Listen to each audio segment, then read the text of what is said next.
প্রথমে আমরা লোকাল হোস্টে গিয়ে আমাদের ওয়েবসাইটটি রান করব। দেন এখানে আমরা চাইবো একটা ইমেল দিয়ে এবং একটা পাসওয়ার্ড দিয়ে এটা ওপেন করার জন্য, কিন্তু এটা ওপেন হবে না কারণ এখানে আমাদের কোনো অ্যাকাউন্ট ক্রিয়েট করা নেই। তো এট ফার্স্ট আমাদের একটা অ্যাকাউন্ট ক্রিয়েট করতে হবে। সো অ্যাকাউন্ট ক্রিয়েট করার জন্য এই পাশে গেলাম, এখানে যা যা দরকার আমরা সবই দিব, পাসওয়ার্ড, ইমেল, যা যা এখানে দরকার আমরা সবই দিব। দেন আমাদের একটা অ্যাকাউন্ট ক্রিয়েট হবে আশা করি। হ্যাঁ, আমাদের অ্যাকাউন্টটি ক্রিয়েট হয়ে গিয়েছে। অ্যান্ড দেন আমরা সাইন ইন করবো। তো আমাদের ওইদিকে যে তথ্যগুলো দিলাম এগুলো এখানে দিয়ে আমরা সাইন ইন করার চেষ্টা করি।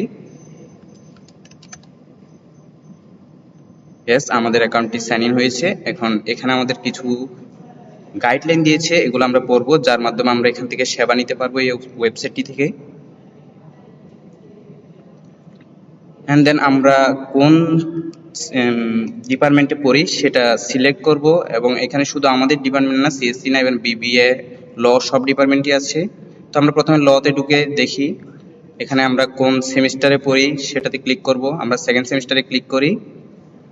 অ্যান্ড দেন এখানে আমাদের সেকেন্ড সেমিস্টার যে কোর্সগুলো রয়েছে এগুলো থেকে আমরা কি কি নিতে পারবো, নোট নিতে পারবো, বুক রেফারেন্স, তারপর প্রিভিয়াস ইয়ারের কোয়েশ্চেন, এগুলো নিতে পারবো। দেন আমরা এখান থেকে বের হয়ে ত্রিপলিতে ভিজিট করি একইভাবে। এখানেও সবগুলো সেমিস্টার আছে, আমরা চাইলে এখান থেকে যে কোনো একটা সেমিস্টারে ঢুকে ওইটার একইভাবে ডিটেলস সব পেতে পারি।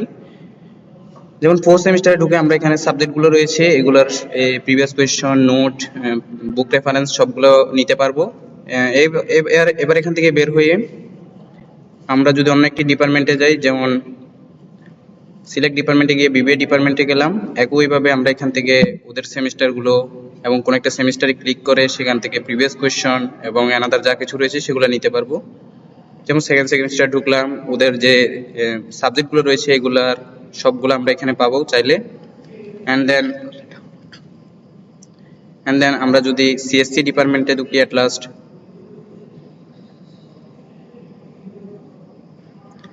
সিলেক্ট ডিপার্টমেন্টে ক্লিক করে সিএসসি ডিপার্টমেন্টে গেলাম। একইভাবে সেখানেও 8টা সেমিস্টার রয়েছে, আমরা থার্ড সেমিস্টারে গেলাম। যে কোনো একটা থেকে আমরা তাদের সাবজেক্টের ডকুমেন্টগুলো নিতে পারবো। থার্ড সেমিস্টারে আমরা থার্ড সাবজেক্ট যেমন সিজিবি আছে, এখান থেকে চাইলে নোট পিডিএফ ডাউনলোড করতে পারবো। এখানে নোট রয়েছে সিজিবি এর, আমরা চাইলে এগুলো ডাউনলোড করতে পারবো। একইভাবে আমরা যদি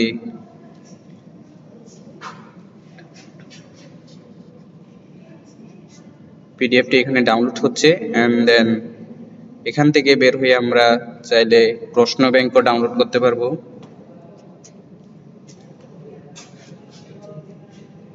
যেমন এখানে প্রশ্নগুলো রয়েছে প্রিভিয়াস ইয়ারের প্রশ্নগুলো। এন্ড দেন চাইলে আমরা এখান থেকে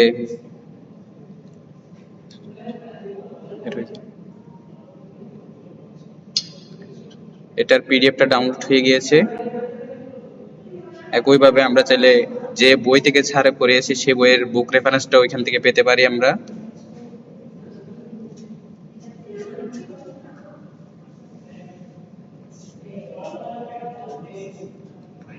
এবং চাইলে সেটাও এখান থেকে আমরা ডাউনলোড করতে পারি।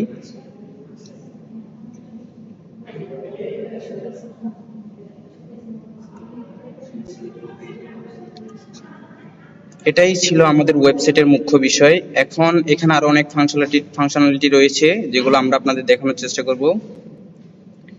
যেমন কোনো স্টুডেন্ট চাইলে আমাদেরকে তাদের কাছে থাকা নোট বা কোনো একটা পিডিএফ আমাদের সাথে এখানে শেয়ার করতে পারে, তাদের নাম, ইমেল এবং মেসেজের মাধ্যমে এটা আমাদের সাথে এখানে শেয়ার করতে পারে, যেটা আমাদের ডেটাবেজে গিয়ে জমা হবে এবং সেখান থেকে আমরা এটা পেতে পারি।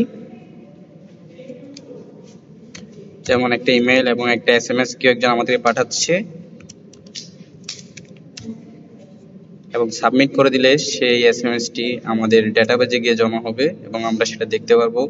এবং সেটা যদি কোনো নোট হয়ে থাকে, এখন আমরা দেখবো যে ইউজার যে আমাদেরকে একটা এসএমএস পাঠিয়েছে সেটা আমাদের ডেটাবেজে এসেছে কিনা। আমরা আমাদের ডেটাবেজে ঢুকলাম এবং দেখতে পাচ্ছি এসএমএসটি আমাদের কাছে এসেছে। তো এভাবে যদি সে কোনো একটা নোট বা কোনো একটা লিঙ্ক আমাদেরকে পাঠায়, এটাও এখানে আসবে, যেটা যদি কোনো নোটের লিঙ্ক হয়ে থাকে সেটা আমরা ওইখানে আপলোড দিতে পারবো। প্রোফাইল বাটন, এখানে যদি আমরা যাই, এখানে 3টা অপশন রয়েছে, আপডেট প্রোফাইল, ডিলেট অ্যাকাউন্ট, এবং যদি আমরা পেছনে যেতে চাই তাহলে সেটা।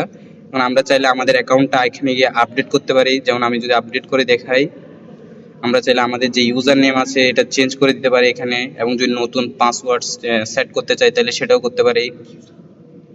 যেমন আমরা একটা নতুন ইউজার নেম দিলাম, আমাদের আগের ইউজার নামটি চেঞ্জ করে, এবং আমাদের পাসওয়ার্ড আমরা চেঞ্জ করব না।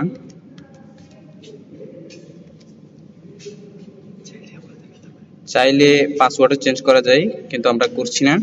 আমাদের এটা সাকসেসফুলি হয়ে গিয়েছে। টু ড্যাশবোর্ড, এখানে গেলে আমাদের পূর্বের জায়গায় নিয়ে যাবে, এবং এখানে দেখতে পাচ্ছেন যে ইউজার নেম দিয়ে আমরা চেঞ্জ করেছি সেই ইউজার নেমটি এখানে চলে এসেছে। আবার প্রোফাইল বাটনে গিয়ে আমরা চাইলে আমাদের এই অ্যাকাউন্টটি ডিলিটও করতে পারি। যেমন আমি আমাদের এই অ্যাকাউন্টটি ডিলিট করছি, আমাদের অ্যাকাউন্টটি ডিলিট হয়ে গিয়েছে। এখন আমরা লগ ইন পেজে চলে যাব। এখন যদি আমরা সেই অ্যাকাউন্ট এখানে সার্চ করি, দেখাবে আমাদের এইখানে কোনো অ্যাকাউন্ট নেই, কেননা আমরা অ্যাকাউন্টটি ডিলিট করে দিয়েছি। দেখতে পাচ্ছেন এখানে দেখাচ্ছে আমাদের এই অ্যাকাউন্টটি এখানে আর নেই। আমাদের এখন আবার নতুন করে অ্যাকাউন্ট ক্রিয়েট করতে হবে। এটাই ছিল আমাদের আজকের প্রজেক্ট, এবং সবাইকে ধন্যবাদ এতক্ষণ আমাদের সাথে থাকার জন্য, আমাদের প্রজেক্টটি দেখার জন্য।